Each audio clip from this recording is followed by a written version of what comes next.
person who would have broken that record of Sachin Tendulkar that was established in February 2001. I dare say most of you would have gone for this man.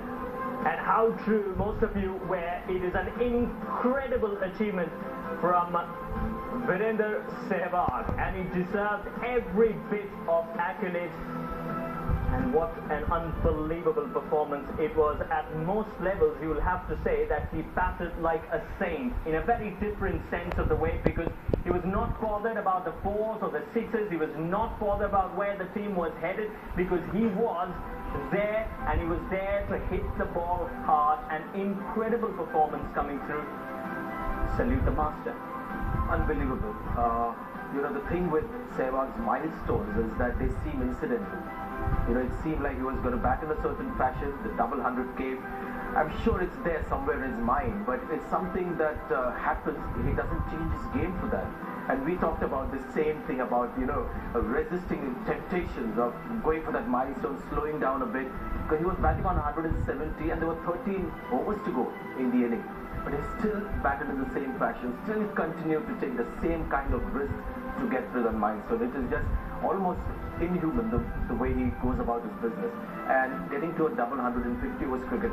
Plenty of overs to spare. This tells you the kind of batsman Sehwag is. It's unbelievable in the sense that, you look at what he did against Bangladesh in the World Cup. 175 runs that he scored of 140 deliveries on that occasion. And on this occasion, he scored 200 runs exactly of 140 deliveries there. It tells you that he's ready to stay for a certain amount of time. But what he can do in that period of time, it's just unbelievable. And he wasted the deliveries. He used up all the deliveries he wanted to. And he was in full control. He played some excellent shots. His timing was superb. His placement, his running between it was good as well. I know there was 2 run-outs, but he was pumped up. He was on the move. But some of the shots he played was breathtaking. It was a joy to watch from the inside. One of the precious moments that I'm privileged to have seen at innings like that.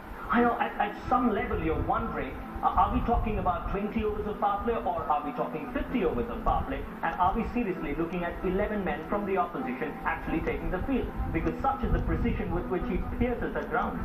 And you mentioned that, we were all excited watching that innings, and I've played in the Hong Kong cricket sixes, where you have just 4 fielders in the outfield, and it seemed like Sehwag had just 4 fielders out there at Indore.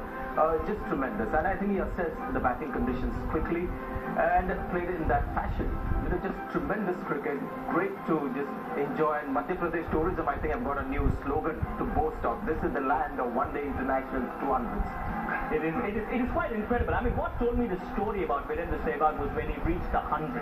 At 95, he seemed to take a couple of singles. I was just telling Sanjay, okay, are we looking at somebody who's finally going to take a single or a 2 to get across to 100?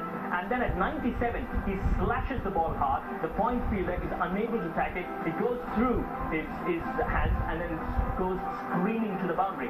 That entire stretch told me what Sehwag is all about. Yes, and he played for the team. He didn't try to say, well, okay, I'm going to try to get my 100, I'm going to try to get 150 and then for the 200. Right through this innings, he was just playing positively, playing his shots, being in control and trying to get as many runs as he could, as quickly as he could. And I tell you, when I knew it was very special was when the entire studio here started clapping. I thought, well, are we at the ground or what? Because the Sehwag people was inside there. Everybody was clapping here. The last time I met Sehwag,